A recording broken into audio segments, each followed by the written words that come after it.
आज हम बनाएंगे हरे मटर की खस्तेदार मसालेदार बहुत ही टेस्टी गेहूं के आटे से ये गर्मा गर्म हरे मटर की कचौड़ी। आपने मैदे की कचौड़ी बहुत बार खाई होगी, लेकिन आज हम ये कचौड़ी गेहूं के आटे से ताज़े हरे फ्रेश मटर से बनाएंगे। बहुत ही टेस्टी बनेगी ये, बिल्कुल हलवाई वाली। साथ में हम इसमें एक सीक्रेट मसाला डालेंगे। तो चलिए इसे बनाना शुरू करते हैं। इस कचौड़ी को बनाने के लिए हम यहाँ पर 300 ग्राम गेहूं का आटा लेंगे, जिसे हम रोटियां बनाते हैं वही हम लेंगे। आधा चम्मच हम इसमें डाल देंगे अजवाइन, हाथों से क्रश करके डालें अच्छे से। आधा छोटा चम्मच हम इसमें नमक डाल देंगे और इन सभी चीज़ों को एक बार मिक्स कर देंगे। जब आप इन्हें मिक्स कर देंगे तो हम इसमें डालेंगे 1 चम्मच घी। घी को हमने अच्छे से मेल्ट कर लिया है। इससे हम मोयम देंगे, जिससे कचौड़ियाँ हमारी खस्तेदार बनेंगी और बहुत ही क्रिस्पी बनेंगी। और इसके बाद हम इसमें डाल देंगे थोड़ा थोड़ा करके पानी और इसका सॉफ्ट आटा लगा के तैयार कर लेंगे। तो आटे को बिल्कुल सॉफ्ट लगा लिया है हमने। थोड़ा सा 2 बूंद उसके ऊपर घी लगाकर इसे चिकना करके 10 से 15 मिनट के लिए ढक के रख देंगे। जब से आटा सेट हो रहा है तब से हमने यहाँ पे 1 कप ताज़े फ्रेश हरे मटर को मिक्सी के जार में इस तरीके से दरदरा पीस लिया है। इसका हमें पेस्ट नहीं बनाना है। और एक कढ़ाई में हम 1 चम्मच तेल डाल देंगे। गरम तेल में आधा चम्मच जीरा, 1 चुटकी हींग डालेंगे बहुत अच्छा फ्लेवर के लिए। 1/4 चम्मच हल्दी, आधा छोटा चम्मच लाल मिर्च डाल के धीमी आंच पे मसालों को अच्छे से भून लेंगे। कुछ सेकंड मसालों को भूनने के बाद हमने जो दरदरी पीसी हुई अपनी मटर रखी थी उसे डाल देंगे। अगर दोस्तों आप इस रेसिपी को फ्रोज़न मटर से बनाना चाहते हो तो आप फ्रोज़न मटर को भी दरदरा पीस के डाल सकते हो। अगर आपके पास फ्रेश हरी मटर हो तो आप उससे भी इसे बना सकते हो।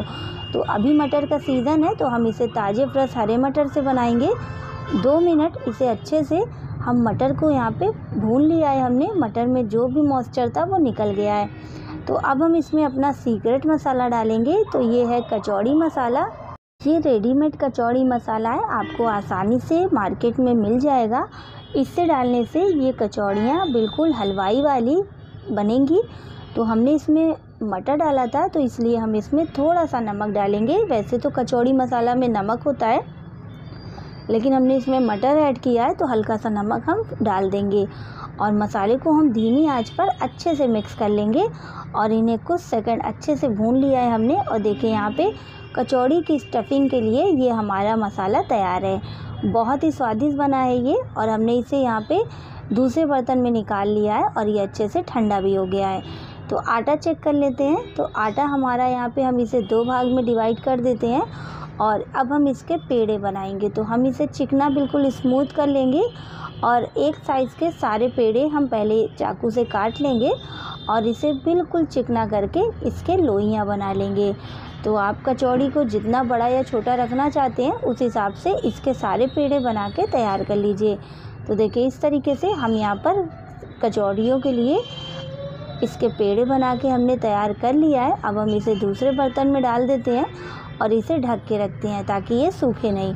और अब हम कचौड़ियाँ बनाएंगे। तो इस तरीके से आप कचौड़ियों को कटोरी जैसा बनाएं।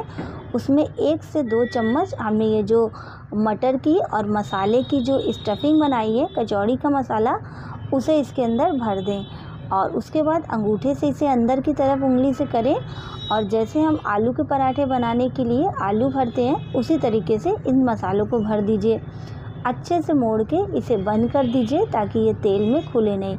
और हाथ से इस तरीके से इसे दबा के चिकना कर दीजिए। तो हम इस पर बेलन नहीं चलाएंगे, बस हथेली के बीच में रख के इसे हाथों से घुमाते हुए अच्छे से इसे हमने यहाँ पे इसे बड़ा कर लिया है। तो हम इसे एक कचौड़ी हमारी बन गई है तो हम इन्हें प्लेट में रखेंगे। इसी तरीके से हम अपनी सारी कचौड़ियाँ बना लेंगे। तो हम आपको दूसरा तरीका दिखा देते हैं फिर से एक बार बना के। और देखिए इस तरीके से 2 चम्मच हमने मसाला डाला और इस तरीके से इसे बंद कर दीजिए। आप चाहो तो इसे बेल भी सकते हो, लेकिन हम यहाँ पर इसे हथेली से ही घुमाते हुए चारों तरफ से इसे बराबर करके बड़ा कर लेंगे। इससे मसाले चारों तरफ अच्छे से कचौड़ियों में भर जाएंगे।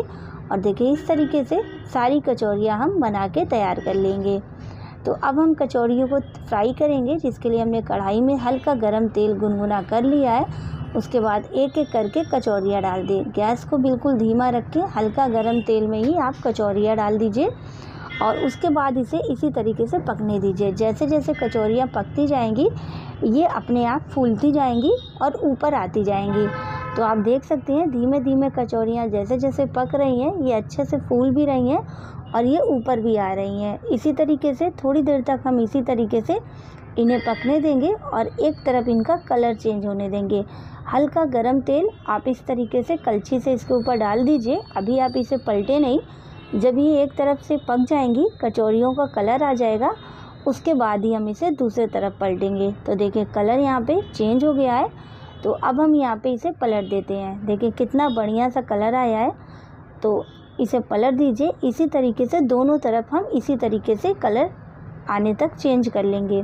और यहाँ पे जब ये कलर इनका देखिए पहले से काफ़ी हद तक चेंज हो गया है, कचौरियाँ अंदर तक पक गई हैं। बिल्कुल धीमी आंच पे इसे हमने पकाया है, गैस फ्लेम को बिल्कुल तेज़ नहीं किया है, एकदम धीमी आंच पे पकौड़ियाँ को हमने फ्राई किया है। सारी पकौड़ियों को हम तेल से बाहर निकाल लेते हैं, इससे ज़्यादा हम इसे नहीं पकाएंगे।